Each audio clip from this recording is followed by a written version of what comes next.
Okay, so I think we are now live here on Facebook, and we are still recording. So I'm going to go ahead and get started. First and foremost, I appreciate everyone taking the time to be on here. I am very excited to be going over some DocuSign / Command Basics. If you guys have any questions, please put them in the chat. I'm going to try to keep everybody muted for the most part. So that way we will not have any interruptions from what I'm teaching, and that way everyone will be able to get the knowledge from what I'm going to be going over today. But again, if you do have any questions, please put them in the chat, and myself or Kara will do our best to try to get to those and answer those questions. So first and foremost, I'm going to jump over to Command, and I'm going to go ahead and share my screen with you guys so you can see what I am seeing.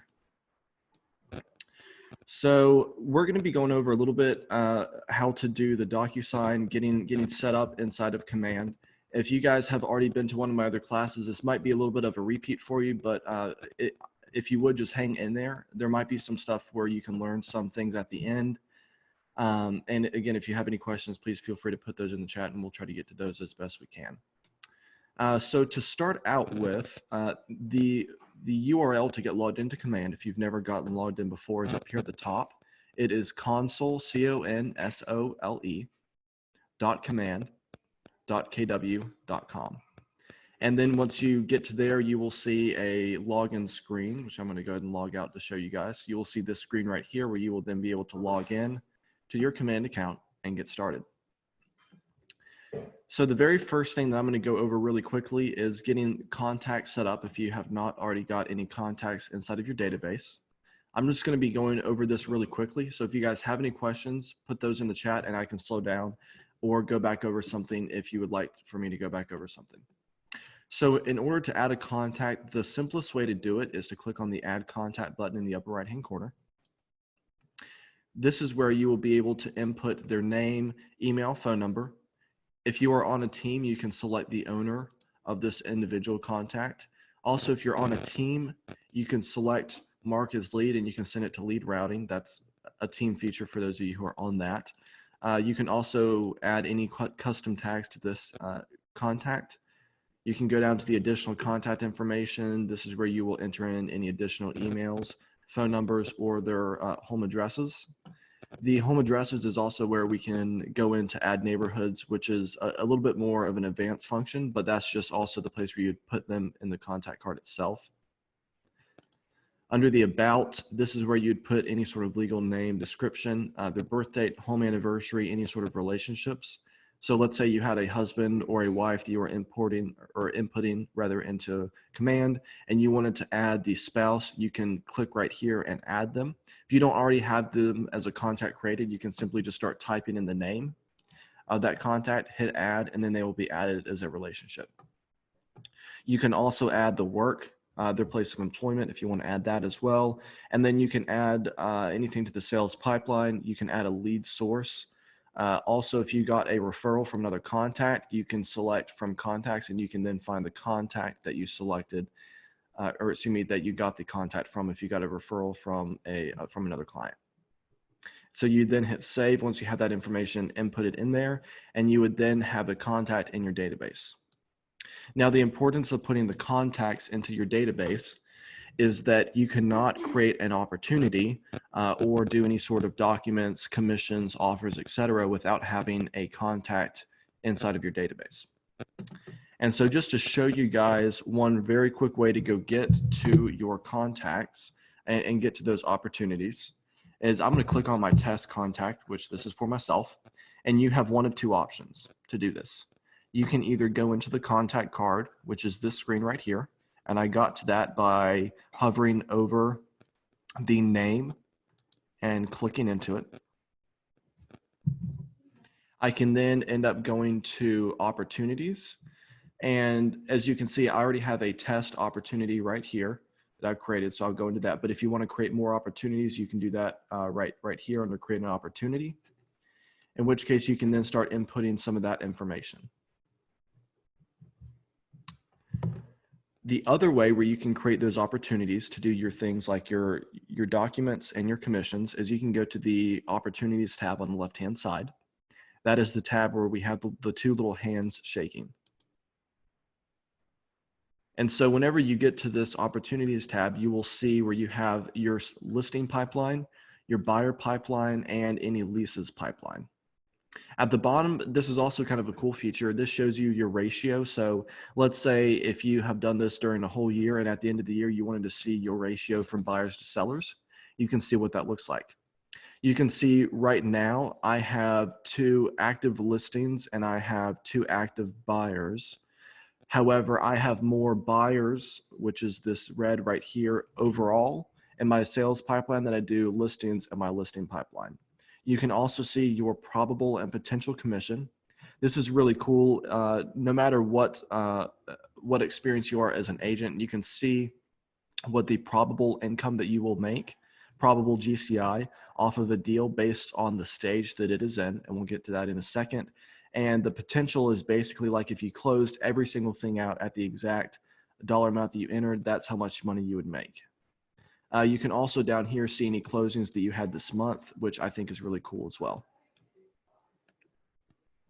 So before we jump in any further, does anyone have any questions?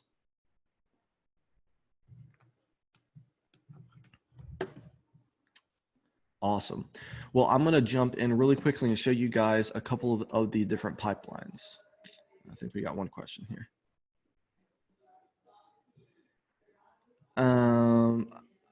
I am not sure if we can use agent.kw.com to get into command. I will show you another simpler way to get into command. If it's easier for you guys to get logged in, all you simply do is you'll go to your MyKW account. So hopefully you guys are familiar with your MyKW account. And at the very top, we have a couple different items right here. If we hover over technology, click on command, that's another very simple way to log into command.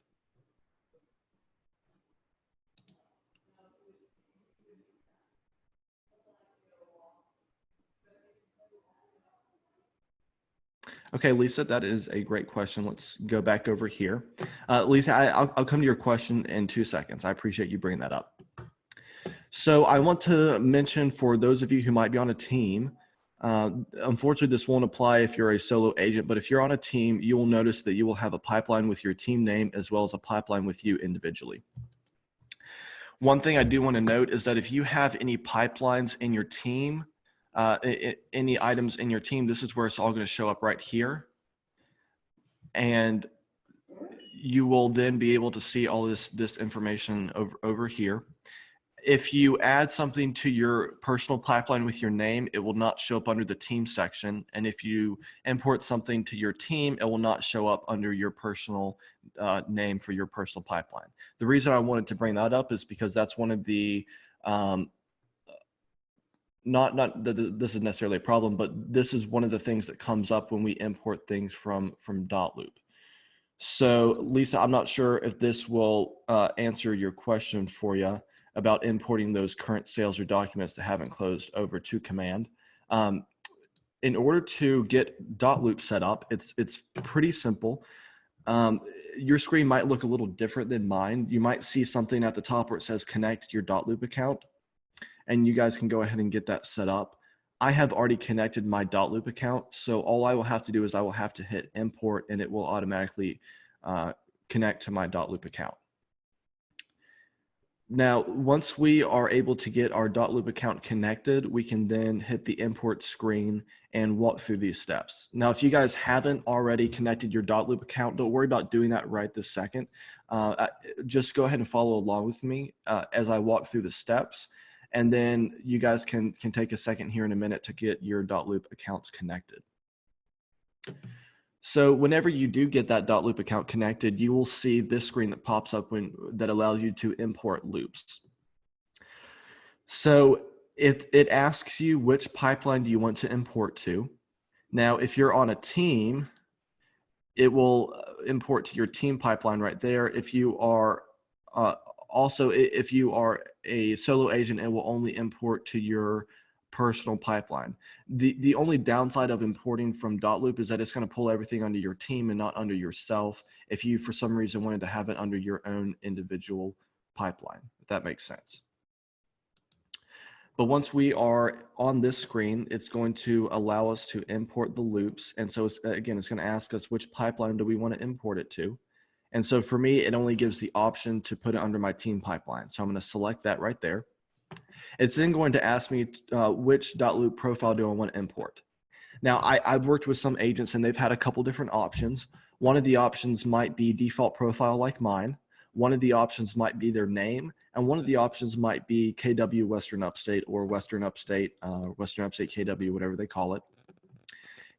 If you have Western Upstate KW, go ahead and try to click on that one because I believe that that is where they will pull most of that information from. If you try to click on default profile or your own personal name, you might not be able to import it and it might give you an error message. I know I've run into that in the past with a couple agents. So if you guys have any questions on that, leave something in the chat and we'll get to that. So then once I have the correct sales pipeline and the correct .loop profile connected, I'm going to simply hit continue and it will pull up this screen, which allows me to import my loops from .loop.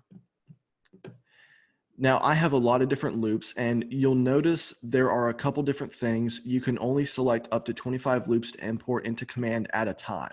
Now this doesn't mean you can only bring 25 total. This just means you can only import 25 loops at a time. You'll also notice that on the right-hand side, you have this screen right here, which shows you the amount of loops that you are viewing, as well as you can go to a next page if you, for some reason, have a lot of loops. If you click on this right here, it will let you filter by 25, 50, or 100 loops at a time. So that might be a way where you can go ahead and add all of your loops and you're not having to flip through different screens.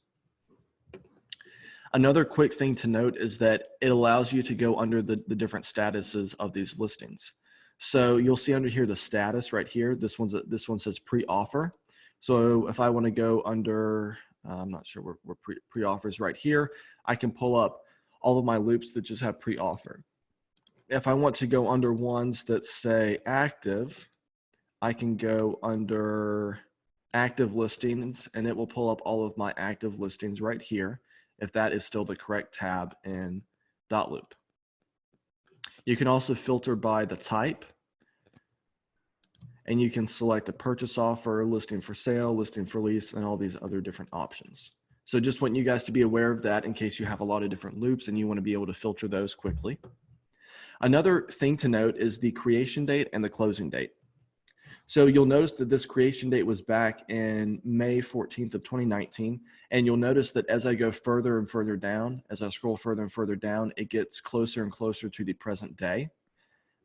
For some reason, it filters all of these by the oldest ones. So my oldest loops are going to be first. And if I want to get to my most recent loops, I will scroll down all the way to the bottom and find those most recent loops. So you guys are able to import things by clicking on them right here on this side and hitting import selected. Now, there are going to be a couple options that come up whenever you hit import selected. And I'm going to show those to you in a second. Here's a couple things that come up. You have three different options. The first is the number of loops that import successfully.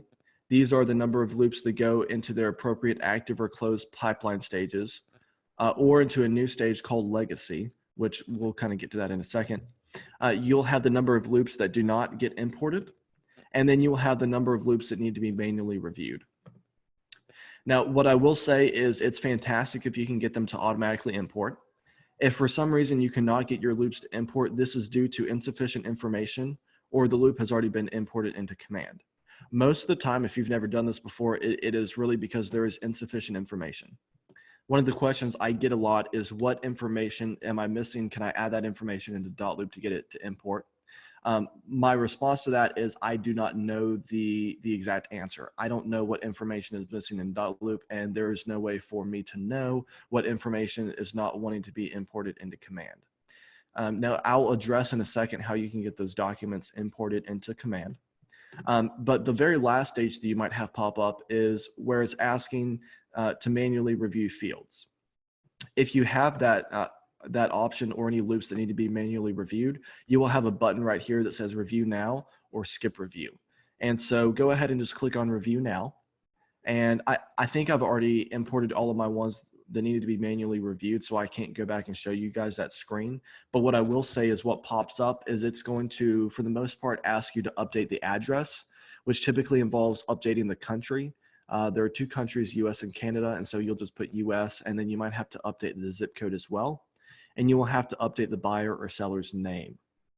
Now, when you are updating the buyer or seller's name, if you're importing more than 1 loop, so let's say you're importing 3 loops, the very first loop that you are manually reviewing, you will have the buyer's name. It might be the wrong buyer's name. What I will say is don't worry about that. It's not a big deal.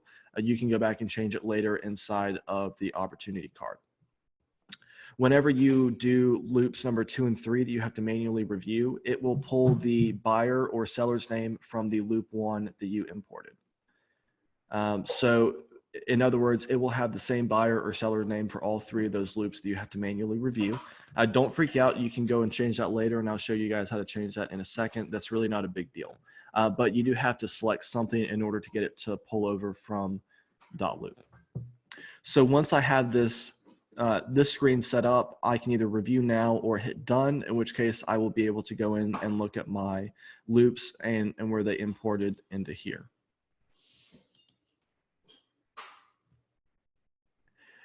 Greg, great question. So you really do not have to import the loops that are closed or terminated unless you want to. The only thing that'll happen when you import those closed loops is they will go into this closed tab, and that will add to your probable income. So if you have loops from 2020, the year 2020, and you wanted to just be able to see your income, your GCI for this year for reports and for other things, then I would suggest bringing in those closed loops from .loop. But if you don't really care about seeing the GCI and all those numbers, then Greg, I wouldn't worry about pulling those in. Aline, great question. We will have access to .loop until the 14th or 15th, I believe, in order to import these loops. If it's after that time, Kara, correct me if I'm wrong, but I believe the Market Center will still have access to the information, but I don't think the agents will be able to access that on their own. Great question, guys. So I'm going to go in here really quickly. Trying to find my test one. Yeah, perfect. So as you can see right here, this tag right here says that this is imported from .loop. So anytime that you guys have an opportunity and you import it from .loop, you will get a tag right here showing that you have imported it from .loop. So as I mentioned earlier, when you import the contacts, and let's say you have the wrong contact name for this contact card, let's say that, again, when you were manually reviewing those couple of loops, if you had a couple of contacts or excuse me, a couple of loops, and you pulled the buyer's name and it pulled them for all of them, the way that you would change that is you would drop down under the details. You would click on this pencil right here, and you would be able to change out the contact name with whoever you have in your database. Now, again, the important thing to remember is that we need to put all of these individuals' information, their name, number, and their phone number, their name, email, excuse me, and phone number is going to be the most important parts. That will create the contact, and we can then associate the contact with any sort of opportunity card that we have. You'll also notice on here that I have the option to add a co-seller. So this might be the option where you have a couple of different sellers. Now, if you are, let's say you're selling a property that's in the name of a trust and you have 5 or 6 different owners, I'm not entirely sure how you would do that. I would suspect that you would just put the person with who you have been mostly interacting with under the contact name. And then when you're in .loop, or excuse me, DocuSign in a second, I'll show you guys how you can add multiple participants to sign multiple documents.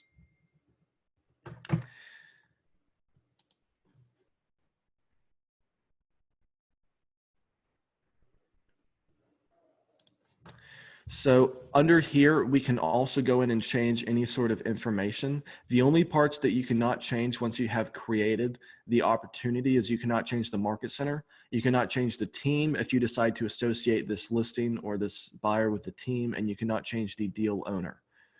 Unfortunately, that's not something that we would have control over, but we do have the option to choose assignees. In other words, individuals on those teams who are assigned to these opportunities. We have the option to change the custom tags, and we have the option to add any sort of opportunity or stage, as well as all the fun information such as the estimated closing date, appointments, when the agreement was won, the contract date, contract close, estimated list price, and the commission rate.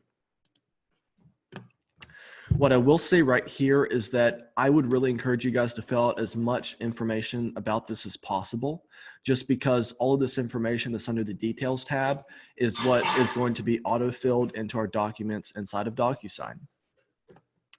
Another important thing to note from the compliance side of things, under the opportunity name, especially if it's a listing or even if it's a buyer, please put the street address of the property. A lot of times if you start from scratch, this will, for example, this is a listing, it will be the last name of the contact dash listing. And from the market center side of things, when we are doing compliance to review these documents, we can't go back and see who this individual was and where the property was located at. So if you guys wouldn't mind just putting under the opportunity name, the address, that'll really save us a lot of time and headache as we have to go back and review these documents for you guys.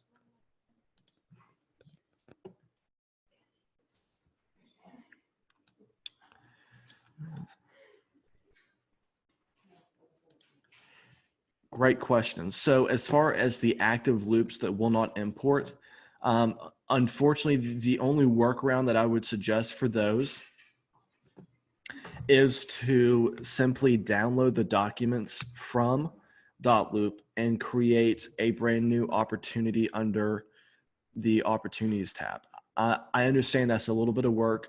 I don't know why, for some reason, loops will not import automatically, especially if they're active. But my best solution would be to just simply download those signed documents to your computer and then upload those documents from your computer to the documents tab under these individual opportunities. So hopefully that was able to answer the question, and I'll show you guys how to do those documents here in just a quick second.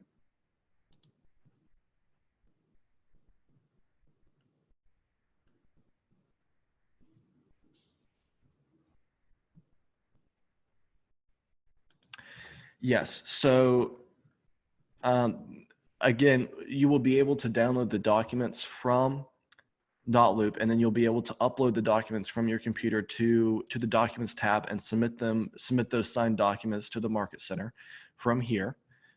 Another quick thing, let me go back to this one, show you guys. If you are importing from .loop, when you first import it, you will see that it imports under here and it creates the opportunity. If you go under documents, you would think that you would be able to import the documents straight from .loop. And there should be one of two options. There should either be a tab that shows the imported documents, or there might not be a tab that shows that, but it allows you to import those documents. So let me go back and show you where that is.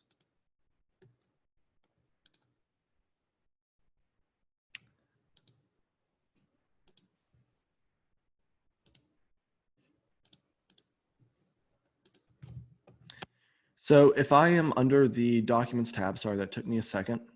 And if you guys do not see any custom folders down here where it says documents that are imported from .loop, another way where you can simply add the documents to these individual tabs is you can click on add a file right here, and you have the ability to manually import them. So this is where you would be able to upload those documents from your computer. You have the ability to import them from DocuSign, or if you go under custom folders right here, under the custom folders is where the information for .loop will be, and that will be where all the .loop documents are. If that makes sense.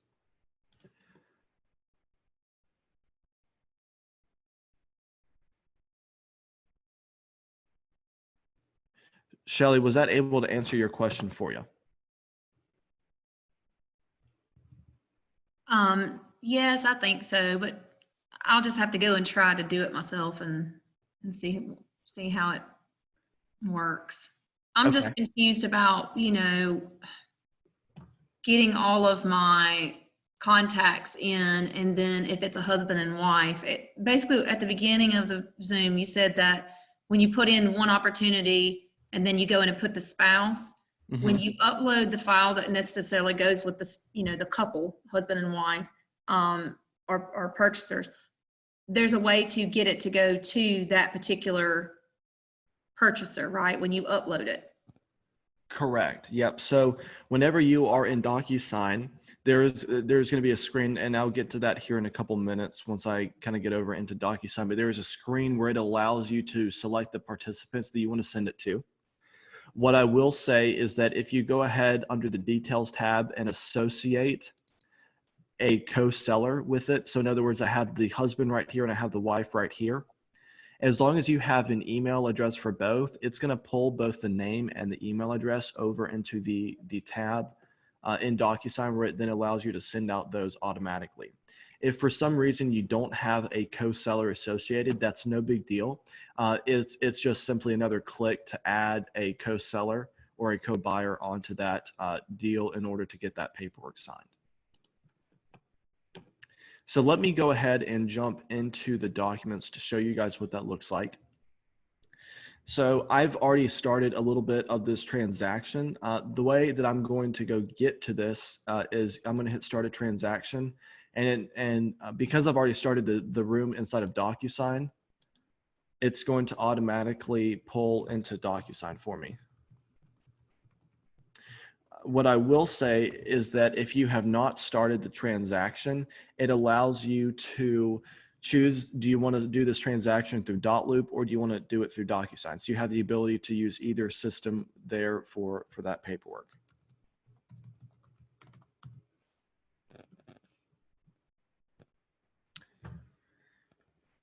And so once I have gotten signed into DocuSign, I can see everything right here under the Documents tab under the Rooms.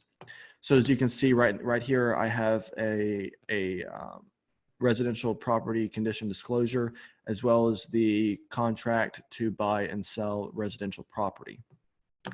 So does anyone have any questions so far before I start diving into the documents inside of DocuSign a little bit?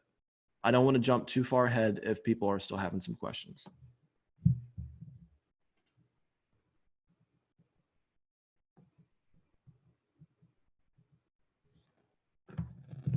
Okay.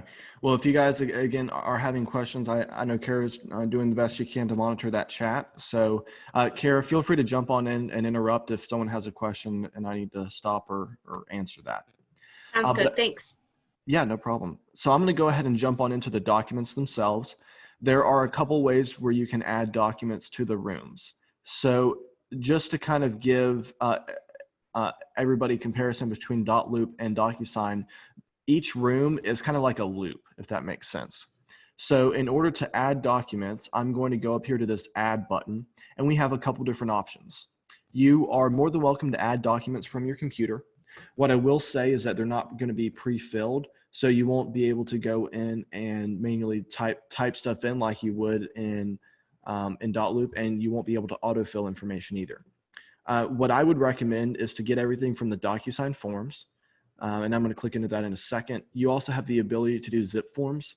I don't use zip forms, so I don't know what that process looks like. I believe it's the same sort of thing as going from your computer where you will have to import those and then manually add the fields in which to type stuff in. You also, again, have the ability to use Box, Dropbox, and Google Drive. So whenever you click into DocuSign Forms, if you've never set this up before, the very first thing it's going to ask you to do is to input your NERDS number and the association with your MLS. And so for South Carolina, that is going to be the South Carolina Association of Realtors. We are working on getting Western Upstate in there, but unfortunately it's not connected with DocuSign right now. What I will also say is that if you have not set up a DocuSign account, please do it through command.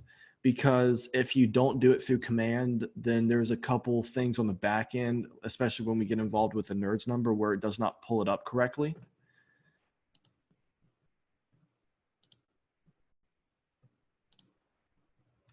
And so whenever you do not have that NERDS number pulling up correctly, it's not going to allow you to get into these forms right here. You're going to have to do a lot of manual labor to try to go back and forth with DocuSign to get that set up properly. So I would just really recommend going through Command to get your DocuSign account set up. And the way that you'll do that is just simply by going under Settings, scrolling down to DocuSign and hitting Connect Account, in which case it'll then walk you through the process to set up a DocuSign account. Hey, Hunter, got a question I want to interrupt you for. So, Of course. what if you already have a DocuSign account before KW started using DocuSign? Yeah, so that's a great question. So if you do already have a DocuSign account and you're wanting to do it with KW, first make sure that your DocuSign account is connected to Command. And if it looks like everything is connected to Command all right, see if you can import, a opportunity, and see if you can go and create a DocuSign room, what I did here, through Command. And let me see if I can go back to that here in a second. It's not. Let me see.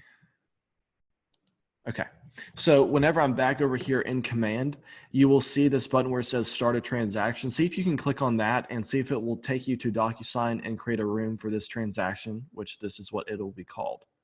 If you are able to do that, then that's great. You shouldn't have too many problems. The next step to make sure everything is running smoothly is to click on this plus button, hit Add Docusign Forms, and wait for those to pop up. And if it asks you to input the NERDS number, see if you can input your NERDS number, the South Carolina Association of Realtors, and hit Continue.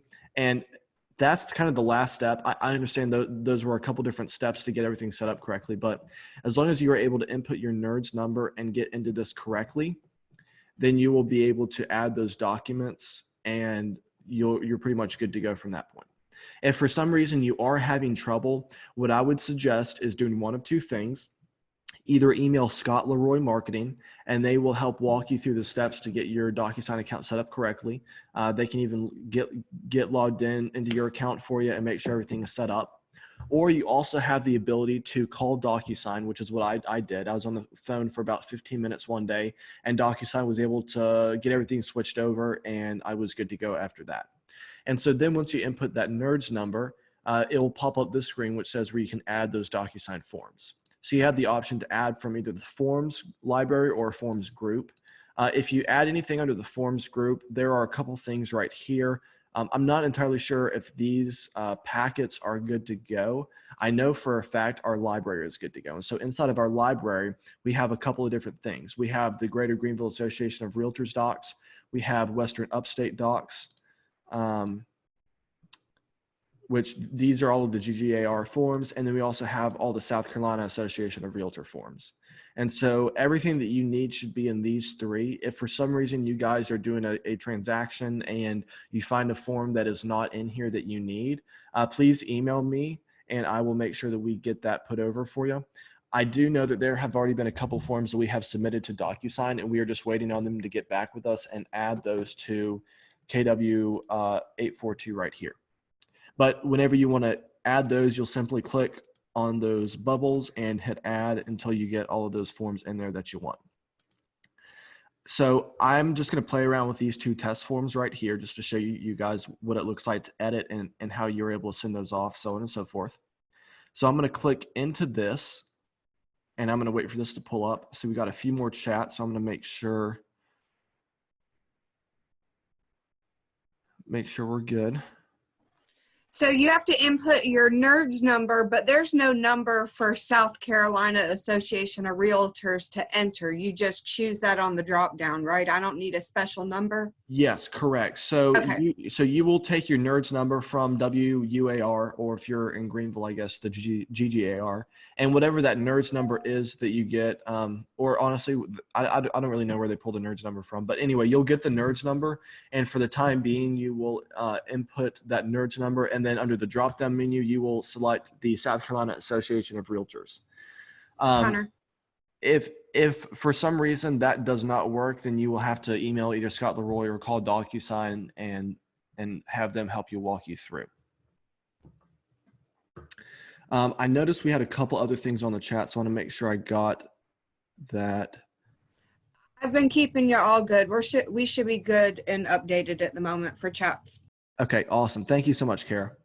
So now that I am inside of the agreement or contract to buy and sell real estate, this is where you have the ability to input the data or autofill it. So let me show you guys how you can autofill. All of the autofilled information will be coming from the details page. It's not going to ask you if you want to actually it might ask you if you want to autofill, I can't remember, but all of the information will get pulled from this page. And the way that the information gets onto this page is by going under the details tab inside of your opportunity. So all of this information is what's going to get pulled over into the details tab for DocuSign. So that makes sense. So the details tab from command gets transitioned over to the details tab in DocuSign. Then all the information from the details tab in DocuSign gets automatically imported so you can autofill the documents in here. Now, if you do want to change anything on the documents, you have the ability to go in and simply edit the documents. And so you will go and get those documents all ready to go. You'll make sure you have the buyer's and the seller's name, the closing attorney. I'm going to do Brad K. Richard. So if I can type, so that's gonna be the closing attorney. Purchase price is 120, and I'm not gonna edit the whole thing, but essentially you guys can just go ahead and edit everything like that. Go and edit all of that information that you need, and you will be good to go. So whenever you're done, you will hit save and close, and then you will be ready to send off this document. And so I only have these two documents right here. So I'm going to click on this one, upper left-hand corner, excuse me. There will be a little circle where I can click that and it will give me a blue check. Then in order to go get these documents ready to send off, I am going to go to the DocuSign tab right here at the little pen. I'm going to click on this tab and give it a second to pop up. This is going to create an envelope. So not to confuse anybody, but an envelope is what's going to get sent off to the buyer or seller to sign. And they're going to sign all of the documents in the envelope. So here's where I would name the envelope to whatever I want. I do have the ability to add any more documents if I forgot to do that. I can either add some room docs. I can use a template right here. Also, this is another thing in case you guys wanted to do it. You have the ability to create custom templates for yourself inside of DocuSign. If you guys are interested, leave something in the chat and I will get to that at the very, very end. Whenever you do use a template, you have the ability to go under and create and select your own templates. You can do some templates that were shared with you, or you can go to all of those templates there. I believe there was the addendum for COVID-19 that was shared in the template. So if you guys are needing that, that's how you would get to it.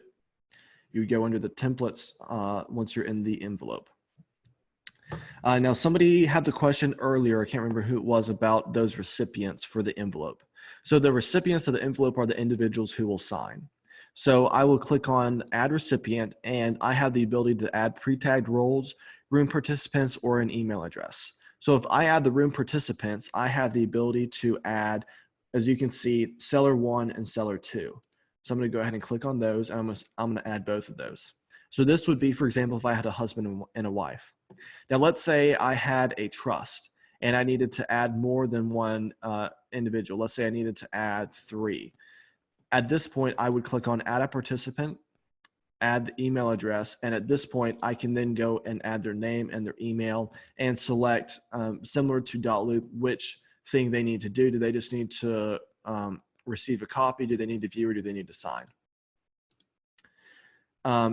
You can also go under more, where you can add a private message to just this person, or you can add access authentication just to add some security to that. You will then go under here to message all recipients. This will be the email subject and then the email. So then once you're ready, you will hit next. You will hit next. And this will then take you into the place where you can add those signatures. So I know some questions that have popped up have been, well, why don't these documents already have the signatures tabs? And I don't know, that's just kind of how they are right now. I don't know if we will ever get to a spot where you won't have to add the initials or signatures. but you will be able to go in here and add those initials like so. You can obviously resize them, yada, yada. I'm not going to go down through this. What I am going to go down here to is all the way at the bottom where it says owner signature. So I'm going to drop the signature right here. And one thing I do want to note is that unlike Dotloop, DocuSign does not timestamp these when you just sign.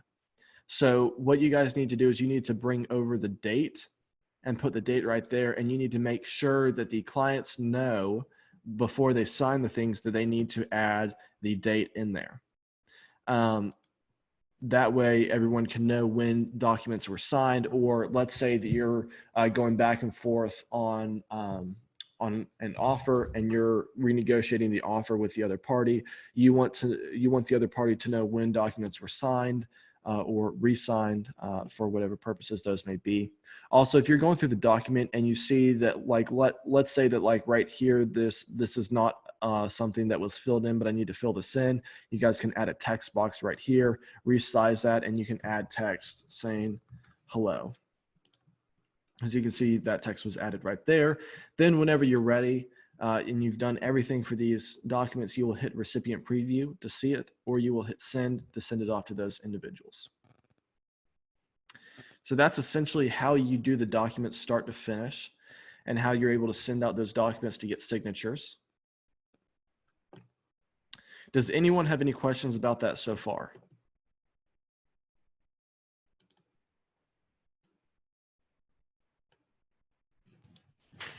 On the seller's disclosure, all those little check boxes that the clients have to check, do we have to manually add check boxes, or it's already ready for us to be clicking on? Yeah, great question. So from my understanding, the seller's disclosure, it will not show check boxes and things to fill in for you as the sender, but when the recipient gets it, they will be able to see all those and input those. That's one of the few documents where you will not see the check boxes or the blanks to fill in, but the seller will be able to see those and input information into those. Great question. Also, if you guys want to end up testing out any of these features, I would really suggest putting in a test listing, just like I did, and sending it to yourself. So that way you can see what the documents look like. You can sign it and see what it's like to sign as the seller. So that way you can get a little bit of a feel for the system. Now, one thing to note, so we got another chat.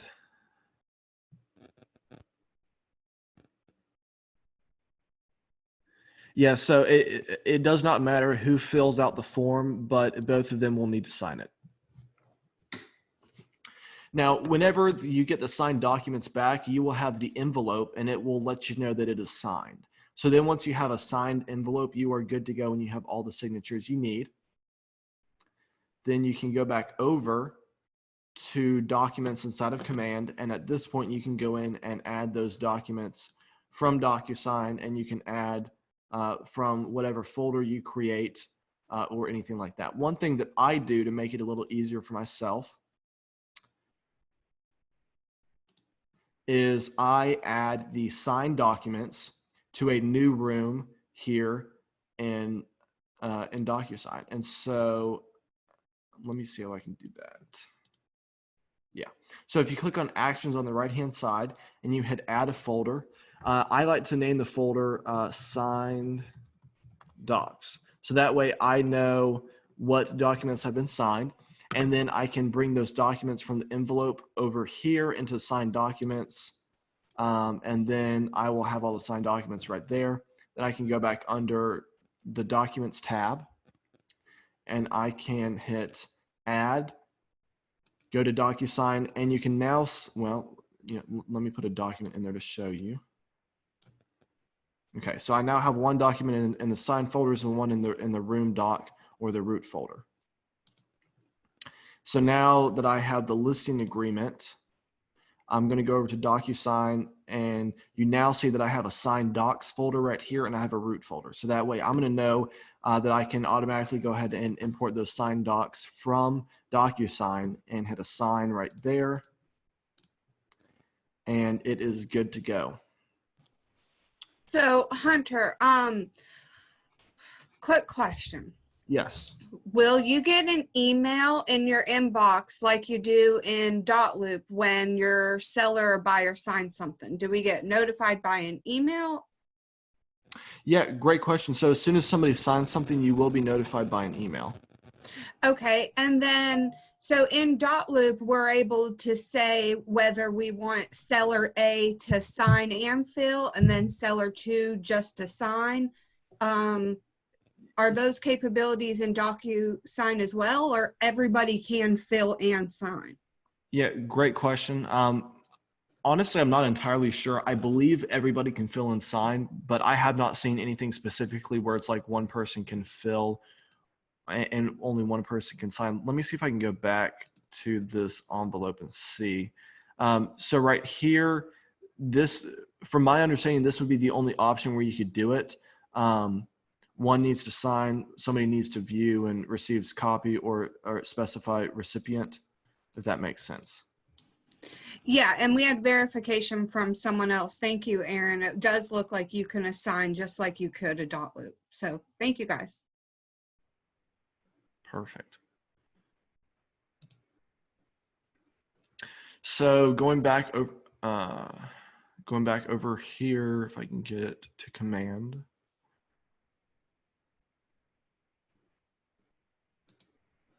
Whenever you have all of the documents in here, you will want to, once you have all of the documents ready, you'll hit submit those documents to the Market Center. That way we can go back on the backside and review those for you guys. Now, when we review them, we will either accept or reject, reject them. If we do reject the documents, we will let you know why, and you should get a notification in the notification bell what that looks like. So I am going to go into the offers really quickly. Once we have those documents all done, we're good with documents. I'm going to go into the offers.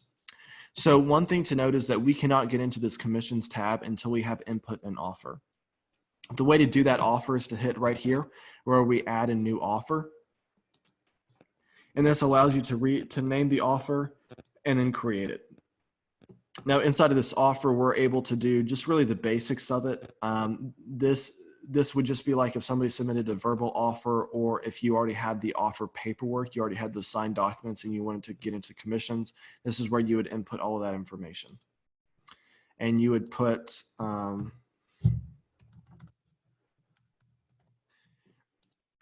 excuse me, you would input all of the buyer and seller information, the recipients' names,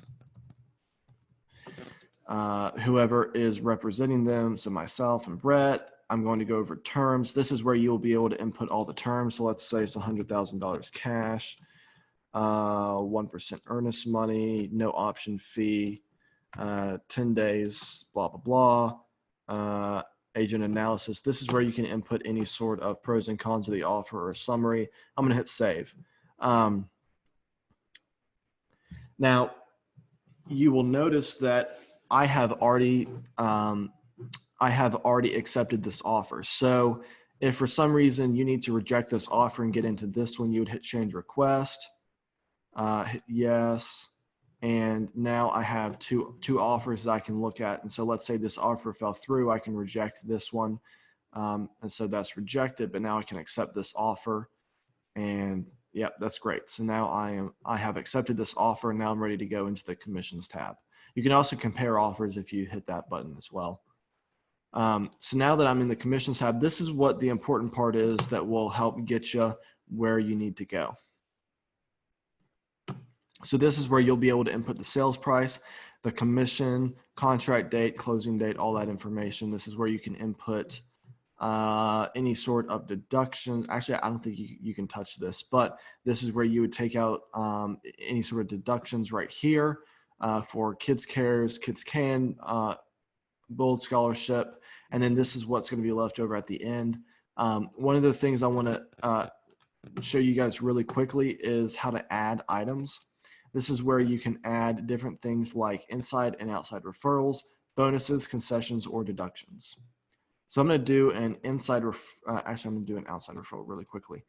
This is where you'd be able to input the tax ID information, the broker's name, their address, and their information, the referral amount, the referral percentage, and then the overall amount that would be. You'll then hit add, and then that information would be added to this commission. And then whenever you submit this to the Market Center, then Jenna and whoever else is going to process this commissions will be able to see that and send out that referral to that other agent. So I know that I've gone over a lot right here. What questions do you guys have?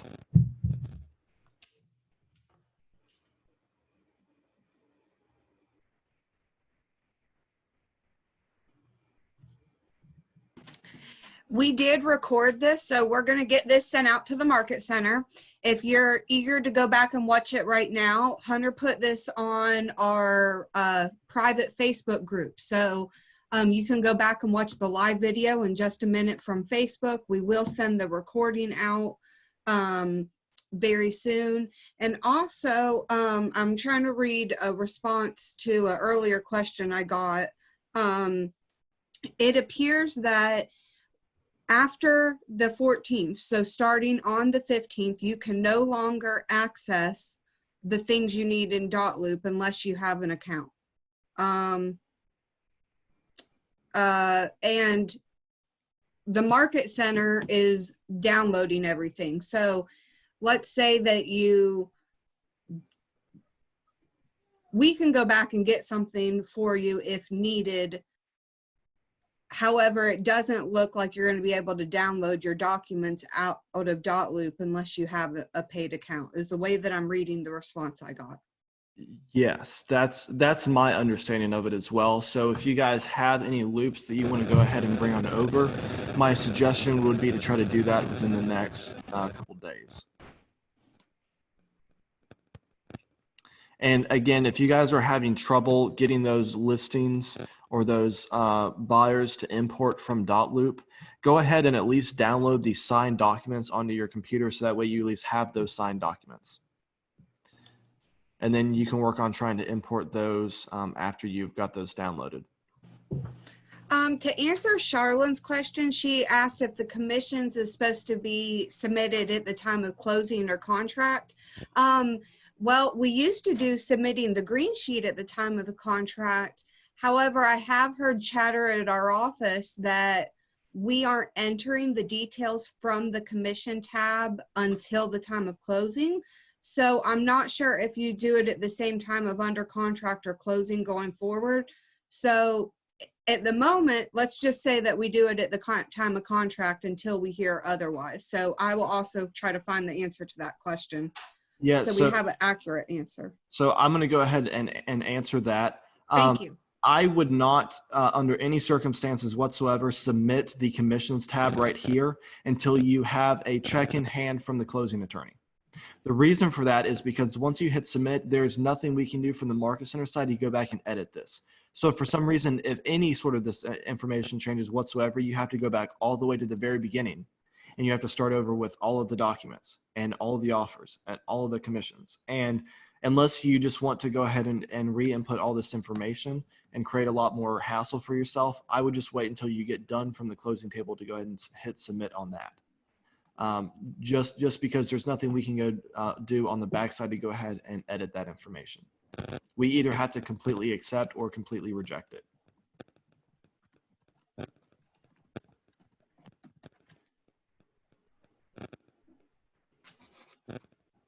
Awesome. Definitely good to know. So now it looks like we submit the commissions tab at the time of closing. Correct. Yep. So does anyone have any other questions? Some questions that I got earlier that I told them that we'll try to revisit at the end, and I've also sent videos on, is some people still don't have their DocuSign connected. So if you're, whenever you're done, before you hop off, if you wouldn't mind to just go back for some people about information about connecting their DocuSign, a little bit more details about that. Yeah, of course. So in order to connect your DocuSign, you're going to get into Command, and you're going to go into the Command settings, which you get to by clicking on the drop-down arrow when you click your name in the upper right-hand corner.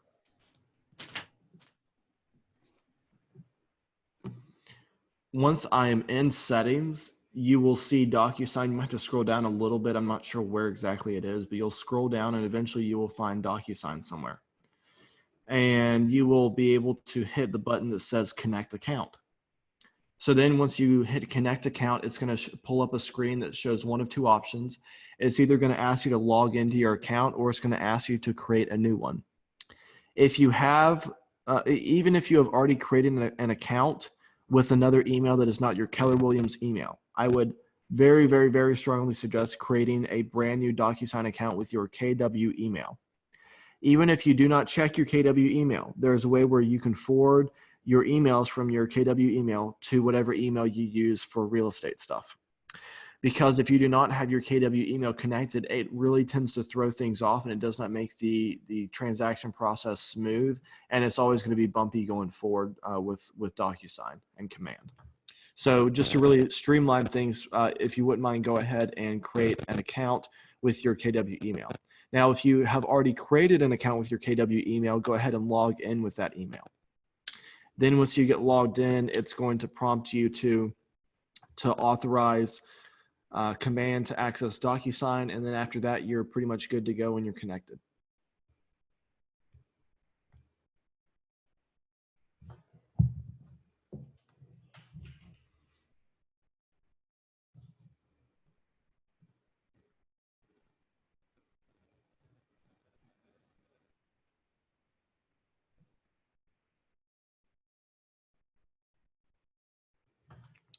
All right, let me see what these other questions are.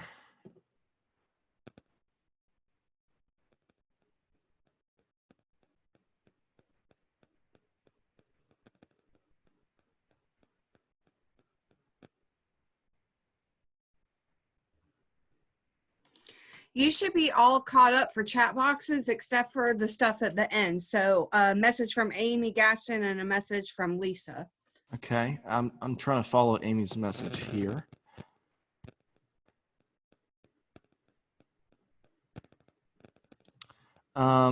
Okay, Amy, would you mind unmuting yourself and talking through your question a little bit more so I could understand it, if you wouldn't mind? Sure. Can you hear me? Yes, I can.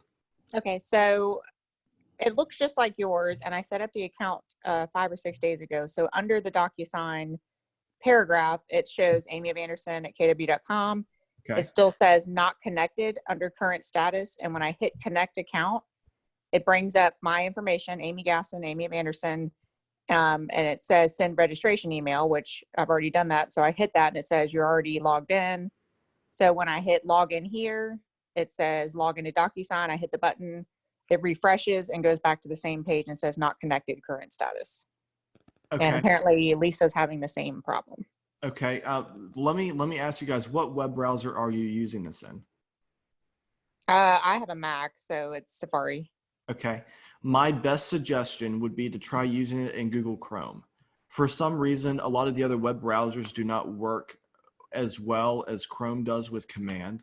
If for some reason you are still having problems with Chrome, you can do one of two things. You can try using an incognito web browser within Chrome, or you can try to clear all of the web cookies and cache within the web browser itself and see if that helps.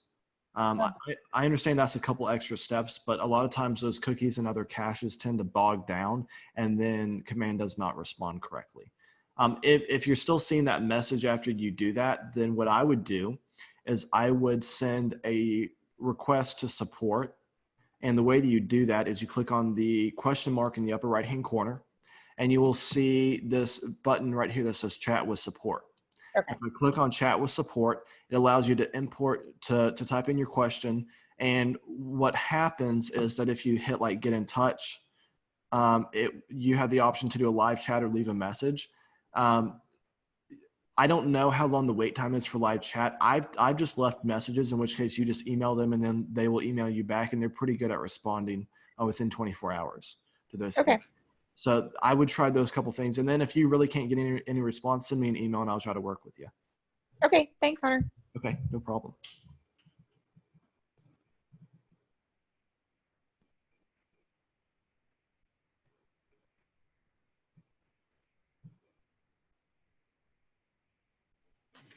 And Hunter, so what was that reason again that we need to use our @kw.com email address for connecting DocuSign?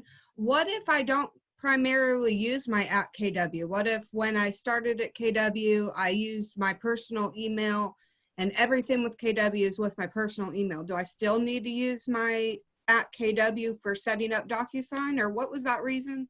Yeah, so I would still use it. I don't know why, but for some reason, when you use an email that is not KW, DocuSign does not like it. And it does not flow very well between Command and DocuSign.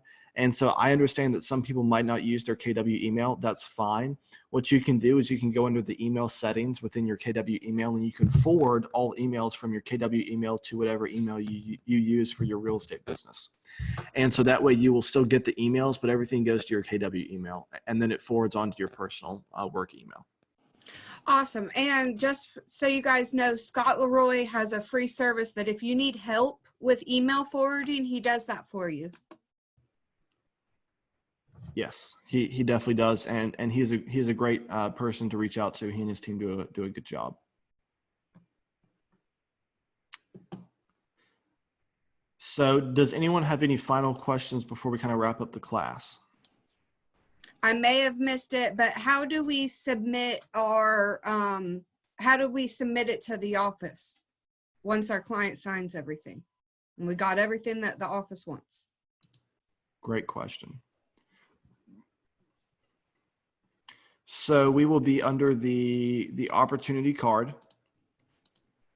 and we'll go back under documents. And once I have all of the documents, I will hit this button that says submit to MC, submit to Market Center. So you will have to have all of those documents. Now, if you hit this, I believe it won't let me send it.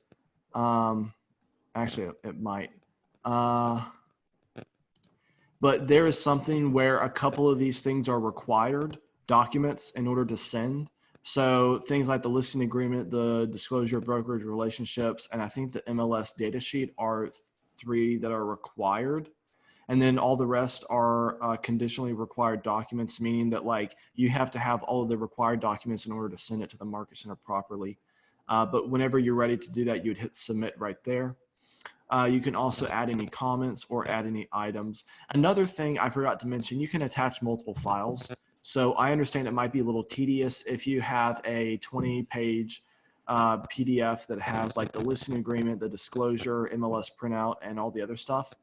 All you have to do is you can hit attach multiple files, and you can hit whatever one you want to right there, and then you can upload it from your computer. And you don't have to worry about breaking that PDF down. You can actually just put it on the first one and submit that, and then we will handle that from the back end.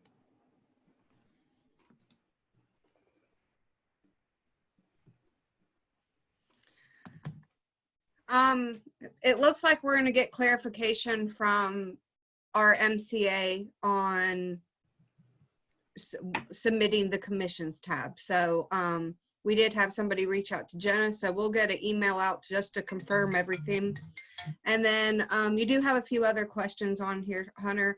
Okay. From Berenice Ramage, how do clients fill out forms like a property disclosure? And there's a few other questions. I'll let you go with that one first. So Okay. How do clients fill out forms like a property disclosure? Yeah, so they're going to fill out those forms when they go under the envelope. Once you actually go under the documents, you get all the documents ready, you put them in the envelope. You then send out the envelope once you have that ready. And again, I'm going to hit next, and this already has a property disclosure form as well as a listing agreement. So they will, you'll have to add the signatures onto every one of these, but then they will be able to fill out all of this information once they receive it in their email. So there will be nothing that you need to do to help them fill that out. And then another question, are the documents separated by different rooms like on .loop? They were in separate loops.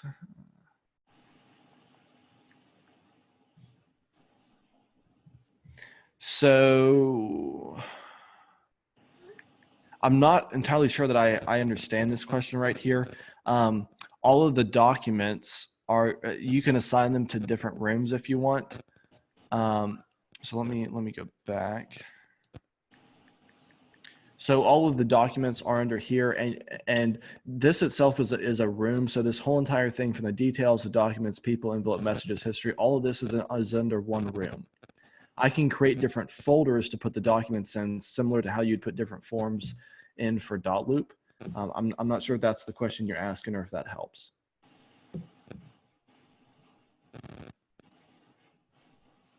Kara, this is Shelley. Who was the contact for Dotloop that you guys were using? You had sent me an email to sign up for Dotloop, and I just was trying to sort my email. What was her name? I believe her name was Elizabeth. I know that Tish in our Seneca office has her contact information. So if you can't locate it, reach out to Tish. She will be able to help you. And then reading an email from Jenna about clarification from a few things from class. So Hunter, I'll let you keep going. And Shelley, the name is Elizabeth, and Tish has her contact information if needed. Yep. So Kara, I'm going to go ahead and read Jenna's response to the question. Yes, perfect. She about- copied you on it. Yes, about the agent submitting the commission's request after the under contract forms are approved.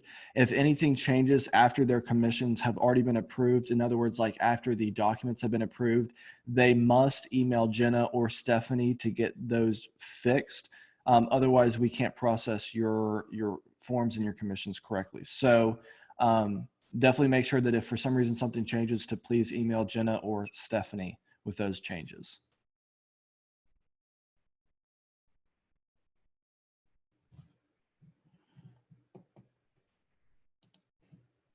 I have a question. If we decide to stay with Dotloop, are we just going to do a green sheet, or will we have to go into DocuSign and do that portion for the commission? Yeah, great question. So if you do want to stay within Dotloop, you will essentially import the documents the exact same way. You're still going to have to do the compliance through opportunities. You'll still do the offers and the commissions the same without green sheets, but the documents will be imported from Dotloop. And so the way I get to that is if I'm under the documents, I hit add a file. You have the ability to go into the custom folders if you have Dotloop set up, and you can import those files from the custom folders, if that makes sense. Right, but I guess my question is it going to allow us to put in the commissions if we never started an opportunity other than uploading files from Dotloop? No, it won't. So you will have to start an opportunity in order to not only add those documents to submit them for compliance, but also to do the commissions as well. Okay, so but just starting the loop or the room will allow the commission, even though we didn't put in. I hope what I'm asking is making sense, because those are just going to be uploaded documents. So there's not going to be any numbers, that will filter to the commission section. So we're just going to have to go in and just do the commissions, upload the documents, and submit it that way. Correct. So in order to go get the numbers in this commissions tab right here to autofill, like the sales price, I do all of that from the offers tab. So I'm going to go into this offer and name it whatever I want. I can then go in and add the dates from the offer date as well as closing date. Here I'm going to add all the parties. And let me just back out of this and show you one that I already have.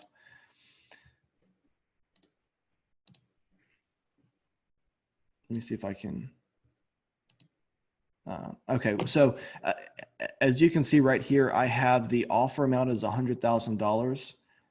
With the earnest money being $1,000, 10 days termination notice. And I'm trying to see if I can edit it. I think I can here. Yeah. So under here is where you would put in anything like what the seller is going to contribute. And basically the commissions will come off of basically the sales price, which is really the important part of that.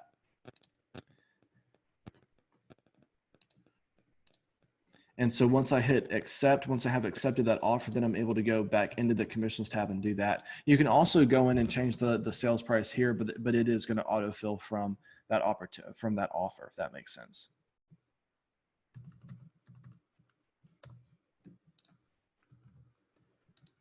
Was I able to answer your question? I think so. Okay.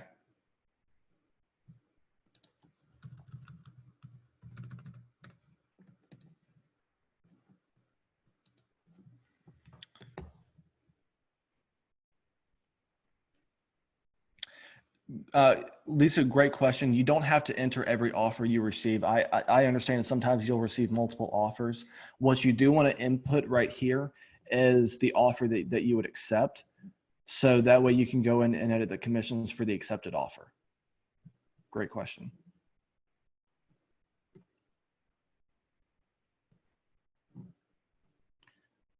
And as far as the documents goes, like if you're getting multiple offers, I would only bring in the documents for the accepted offer into here. And you can just let all of the other documents be coming into your email or into your DocuSign to do that.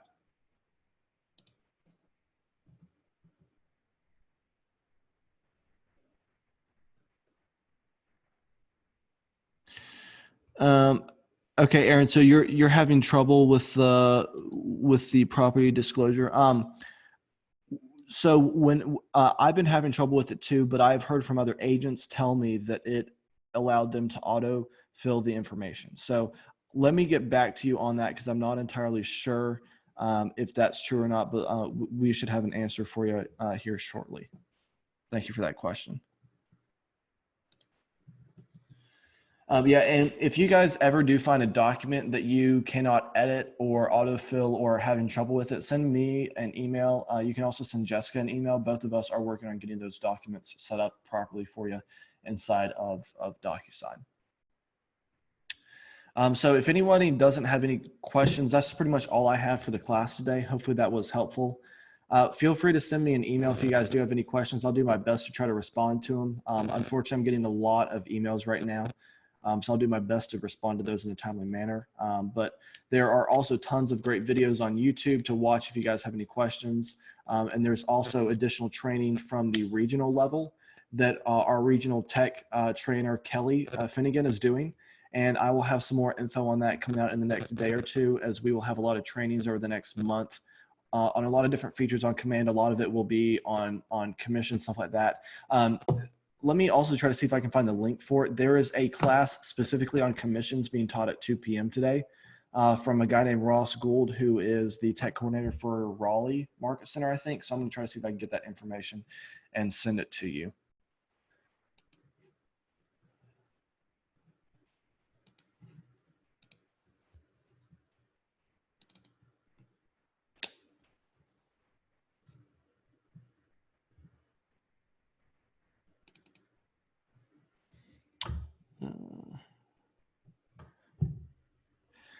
So, okay.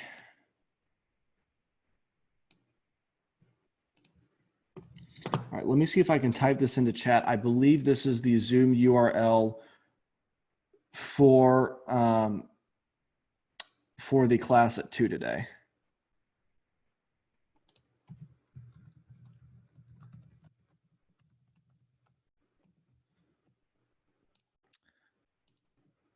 Lisa, you should be able to use the DocuSign app. Unfortunately, I have not started using it yet because I'm still trying to do stuff from my laptop and trying to do some backend stuff. So I haven't used it, but I do believe it'll work the same way that you would use the Dotloop app.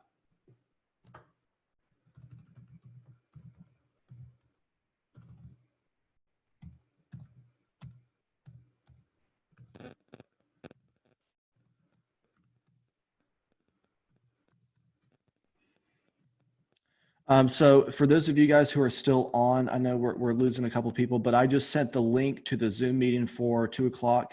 That should be the right Zoom link for the class on commissions if you guys want to dive into that a little bit more, so you guys can learn a little bit more about that as well. Aaron, as far as the schedule from regional, I'm getting it myself tomorrow. So as soon as I have it, I'm going to email that out to everybody. But unfortunately, I don't have the schedule. This is the old schedule for the end of March, and I'm just waiting to get the updated schedule for April. So as soon as I have that, I will send that out to you guys. Berenice, we should get the recorded video. If you email it, if you email me asking for it, I can get that sent over to you, or I can forward it to Kara, who might be able to get that for you as well. But one of us will be able to send that out to you. Great question. Anybody else have any questions or anything else before I finish up with class today?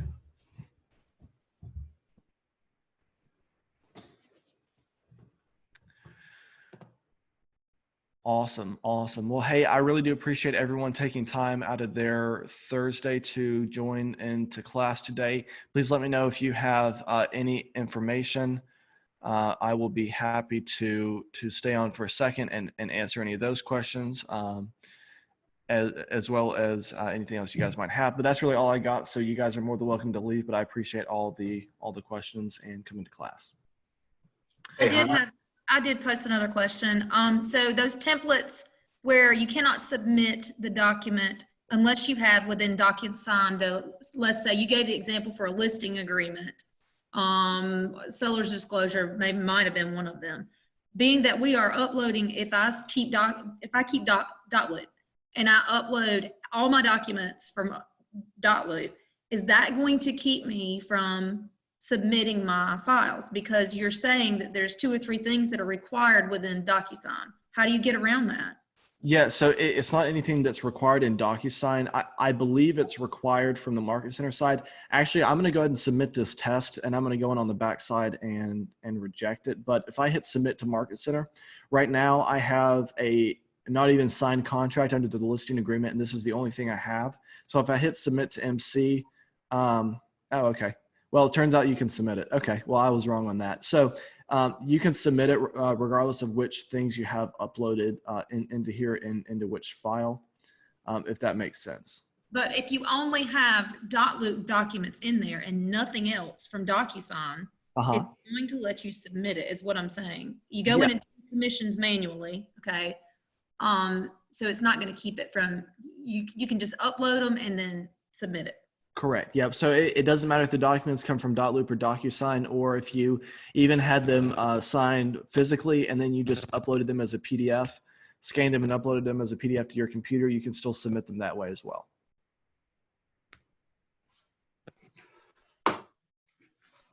Hey, Hunter. Yes. What is your email? Yes, it is my name, Hunter Gore at kw.com. That's HUNTER, my last name, Gore, GORE, at kw.com. Okay, awesome. Thank you. Yeah, no problem.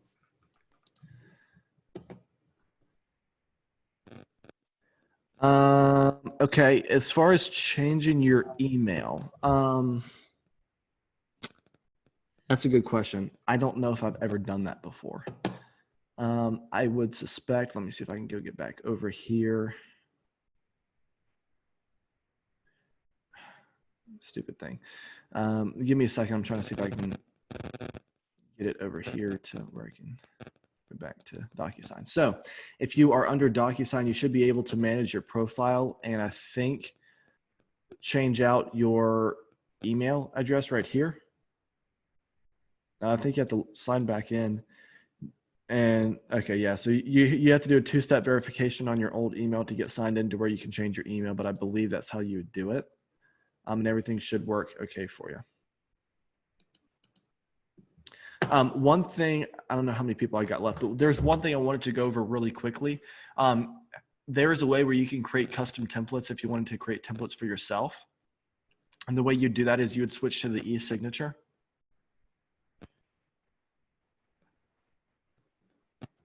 And you would then go to templates, and under the templates, under the e-signature, this is where you can create custom templates for yourself individually to use. So I have the MLS data sheet as a template, and you can go in and edit these templates. And essentially what you do is you will just upload these.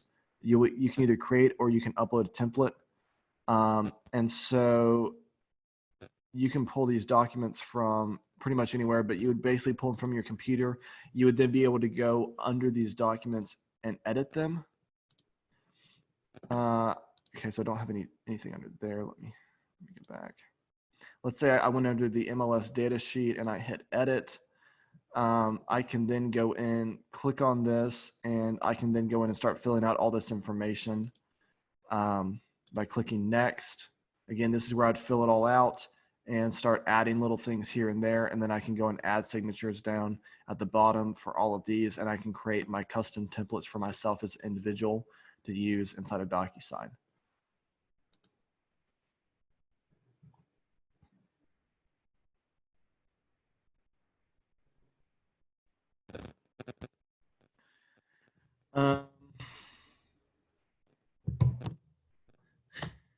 As far as assigning those fields, I don't know. There probably is a way, but I'm learning just as fast as you guys are. So I don't know if there's a way for you guys to automatically like assign, like, let's say like these fields to an individual. I'm not sure. I guarantee you there's probably a way to do it, but I just don't know. You can go in down at the bottom though and add the signatures. I know that, in case you wanted to add those. And then here's where you can set up the formatting and required field, the sender permissions, and like all that sort of stuff. So that might be able to answer your question, Aaron, but unfortunately I'm not sure.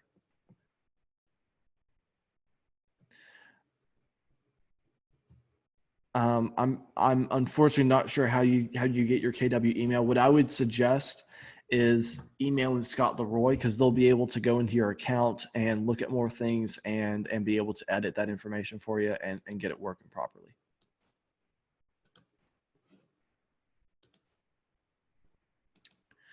All right, well, guys, that is everything I have for class. It's almost 1:30, so we've been here for about an hour and a half or so. I definitely appreciate everyone being on. I'm going to go ahead and stop sharing my screen, but I do appreciate everyone staying on. Hopefully, you guys are able to get your questions answered. Again, if you have anything, feel free to email me. I'll try to respond as best I can. Also, email Scott Leroy and their team, as I know they can help as well, especially with some of those DocuSign specific questions. Again, this is recorded and this was live on Facebook, so I believe you can also go back and watch it live on Facebook as well. But anyway, thank you guys for staying on, and we'll see you guys next class.